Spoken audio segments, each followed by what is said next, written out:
All right, we're going to do all the problems, checkmark problems on pages 4 through 9 in your POE manual, so hold on to your hat. All right, let's look at 1.1 through 1.3. We have an equation for work. The equation for work is force times displacement. What is force? Force is mass times acceleration, or mass times gravity if you want to think about it as weight. Weight is a force. So for work, it's going to be mass times acceleration times the displacement.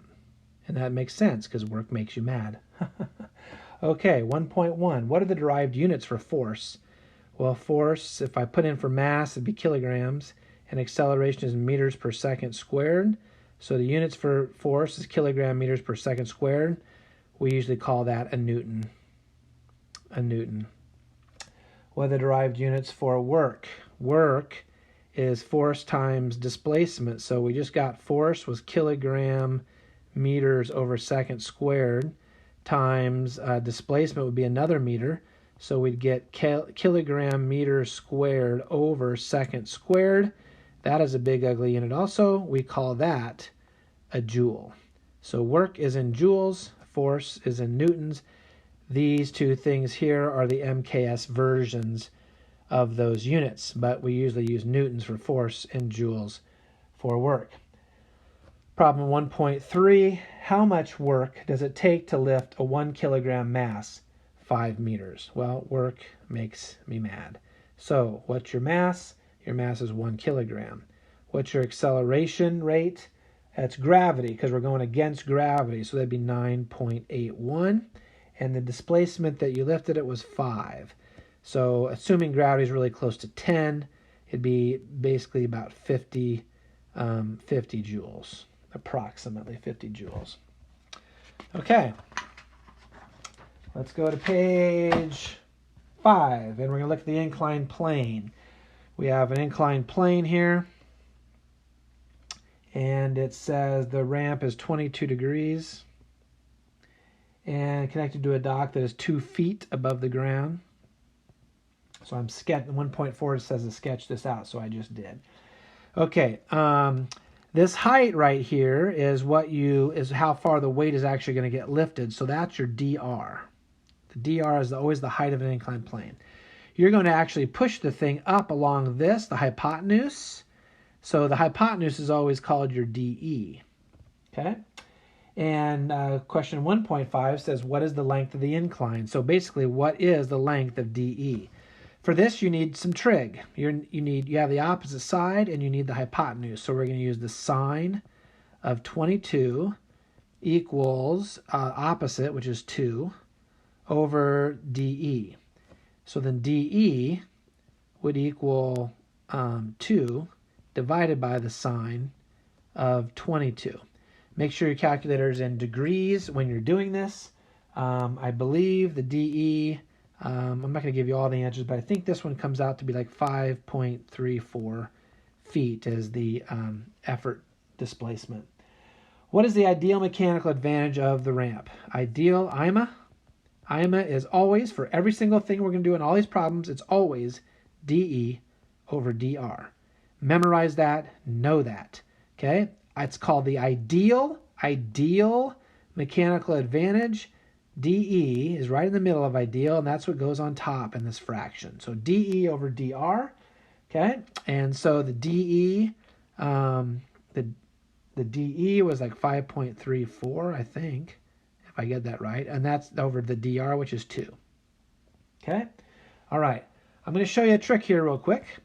If we do the sine of the angle, that is opposite side, which is dr, over de. Now that looks similar to the IMA, but it's flipped, right? It's flipped.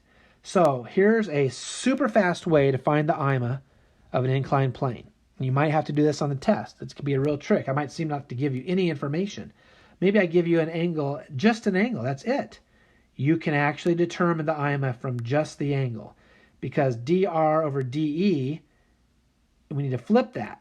So if you flip that, it'd be 1 over the sine of the angle. So IMA for an inclined plane, the easiest way to do it is take 1 over the sine of the angle of the incline. Okay, that's a quick way. You have to add that to your notes. That's a trick that I'm just teaching you just now. Okay. It says if the ramp is 72% efficient, how much effort force would be needed to push a 185 Newton weight up the ramp? Okay, this is tricky. So efficiency is AMA over IMA times 100. Okay, so that means if it's 72% efficient, that the AMA over the IMA, and I don't know, the IMA we calculated right here. I think that's supposed to be 2.67 if you check your math.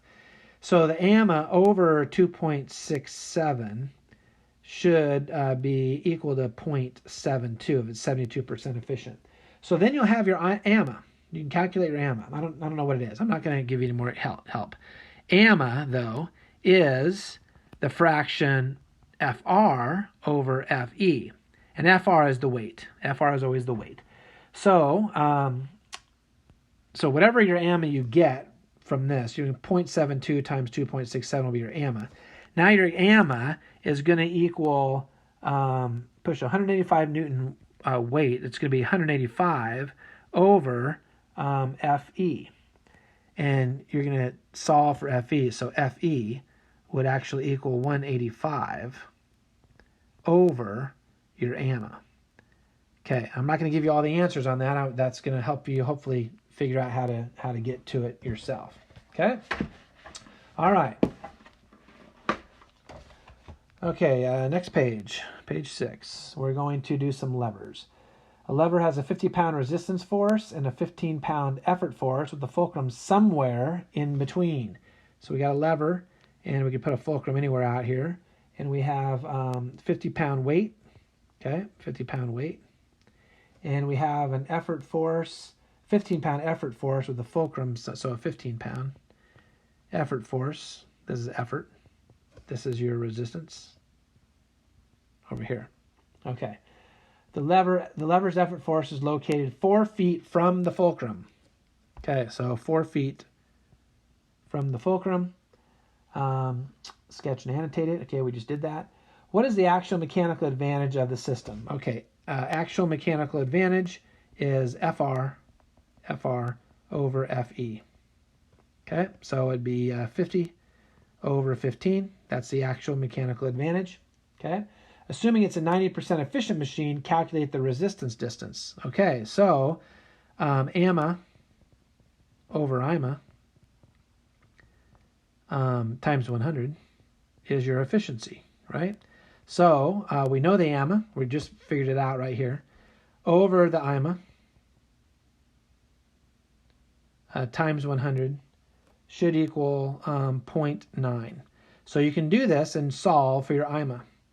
Once you know your IMA equals DE, okay, which we actually know is 4 feet, right? So IMA is going to equal 4 feet over the distance resistance. So you'd solve your IMA here, and then you plug it in here, and you can solve for your distance resistance right there. I think it ended up being like 1.08 feet. You can check that and see if you get that answer. Okay. Next one. A wheelbarrow is used to lift 200-pound load. Okay, so the wheelbarrow lever, the fulcrum's here, and then the load here is 200 pounds. Okay, the length from the center of the wheel to the center of the load, from there to there, that is your DR, is 2 feet. The length from the wheel to the effort, all the way out, is 5 feet. Okay, so supposed to sketch and annotate that, which we just did. What is the ideal mechanical advantage? IMA is DE over DR, so it'd be 5 over 2. That's your IMA. Assuming an 85% efficient machine, okay, calculate the effort force needed. So I could take AMA, which I don't know, over the IMA, which I do know, times 100, right, should equal 94.1. Okay, so we can solve for what AMA is, and then once we know AMA equals FR over FE. Okay, And we're going to calculate what FE is because we know FR right here. We can plug 200 in for FR. And we know what AMA is because we got it up here. So now you can figure out what FE is. And I believe, oh wait, sorry, this wasn't 94.1% efficient. This was 85%. So 85. Sorry about that, 85. The answer is like 94.1. Sorry. Newtons of effort force. Nope. Is it newtons or pounds? Yeah, pounds. Okay. I don't know. I'm probably confusing you more than anything. All right. The next one, a medical technician uses a pair of 4-inch long tweezers. Okay. Here's the fulcrum on this end. Okay. It's like tweezers like this. Okay. 4 inches long to remove a wooden sliver from a patient. The technician is applying 1.5 pounds of squeezing force to the tweezers. That's right here. 1.5 pounds right there. The resistance force is going to be here on the end, FR. This is FE. The resistance force is going to be something. It's 0.2 pounds. 0.2 pounds. Okay. So we can sketch and annotate that. It's 4 inches. This is 4 inches long. What is the actual mechanical advantage of the system? Okay, actual mechanical advantage is the effort or the resistance force over the effort force. So that's going to be 0.2 over 1.5. That's the actual mechanical advantage. If the effort distance is 0.561 inches, okay, the effort distance, DE, is 0.561. What is the efficiency of the machine? Well, we can figure out the IMA by taking the DE, 0.561, over the DR, which was 4. Now we have our IMA. We already have our AMA. So you take AMA divided by the IMA times 100, and you'll have your efficiency of your machine. I think it's like around 95% efficient if you want to check your work on that, I believe, if I did that correctly. Next, we have pulleys. A construction crew lifts approximately 560 pounds. That is FR, 560 pounds. A material several times during a day from a flatbed truck to a 32-foot rooftop. That is your DR, is 32 feet. A block and tackle system with 50-pound of effort force is designed to lift this. So your FE is 50 pounds. Okay, what is the required actual mechanical advantage? Actual mechanical advantage will be 560 over 50. Okay? It's like 11.2, I believe, is what it comes out to be. How many supporting strands will be needed in the pulley system? Well, to find the IMA, all you have to do is count all of these supporting strands coming up from the pulley where the weight is on it. And since we need an actual mechanical advantage of 11.2, we need 12 supporting strands. We can't do 11. It needs to be over 11.2. So we need 12 supporting strands. Okay, there's another problem. This is a block and tackle system with 9 supporting strands is used to lift a piano. The motor being used to wind the cable in the pulley system is providing 100 pounds, so your effort force is 100 pounds. Okay, it says, what is the ideal mechanical advantage of the system? And of course, it's going to be 9 because there's 9 supporting strands. Very easy. If the pulley system is only 60% efficient, what is the weight of the piano? AMA over IMA times 100 would be 60%. So this AMA over IMA should be equal to 0.6. Okay, you know what your IMA is? So it's 9. So you take 9 times 0.6 and you have your AMA. So now we have our AMA. And that is FR, which is to lift a piano. Do we have FR? FR over FE, and FE was 100. So you'd be able to figure out what is the weight of the piano and be FR. I think that comes out to be 540 pounds. So you can check your work on that one. All right, we're moving. What is the linear distance traveled in one revolution of a 36-inch diameter wheel? So we have a wheel on the axle. It's 36 inches. Diameter, 36 inches. If it travels around one time, what's the linear distance traveled? We need the circumference. Circumference is pi times diameter. So you're going to take 3.14 times 36 inches, and you'll have your circumference. And it should be like 113, I think, inches. Okay. Then it says a 30-pound effort force, Fe, equals 30 pounds, is applied to the wheel of a water shutoff valve. The valve will encounter 200 pounds of resistance. Fr is 200 pounds. Applied to a 1.5-inch diameter axle. So your DE is 1.5 inches. That's diameter. That's important. Okay, what is the actual mechanical advantage of the system? It says actual mechanical advantage is Fr 200 over Fe 30. So you have it. If the machine is perfectly ideal, what is the diameter of the wheel? Okay, so if it's perfectly ideal, that means this is also going to be your IMA. Okay, and so IMA is going to be DE 1.5 over dr, which is going to be your diameter of your, let's see, what is the diameter of the wheel? Oh, sorry, this 1.5 was your dr. It was the diameter of the axle. Didn't notice that. So it's going to be dE over dr, which is over 1.5, and you can figure out then the diameter of the wheel with dE. I believe it ends up being like 10 inches, if you want to check your math on that one. Okay, we have a wedge. A sledgehammer provides a 2,000 Newton force, so Fe is 2,000 newtons on a wedge split log. The wedge is 2 inches thick, 2 inches thick, so that is your DE. DE is going to be 2 inches. And, oh, wait a minute. No, sorry, that's going to be your dr. The thickness is your dr. And the DE is 1 foot, so that's 12 inches. Keep it in the same units. DE is 12 inches. Okay, what is the IMA? The IMA is going to be 6, because it's going to be 12 over 2. That's pretty easy. Okay, if the wedge is 92% efficient, that means AMA over your IMA, which was 6, is 0.92. You can figure out your AMA, and then your AMA is going to equal your resistance force, which we don't know, over your effort force, which is 2,000, and you can figure out the the resistance force of the log. Hopefully you can get that one right. Okay, we're moving. All right, we have the screw. We have a wrench on a screw. There's a wrench on a screw head. Okay, terrible drawing. And the wrench is the 1.2 feet handle. Is used to install a 1/4 inch 20 UNC screw into a piece of wood. Okay.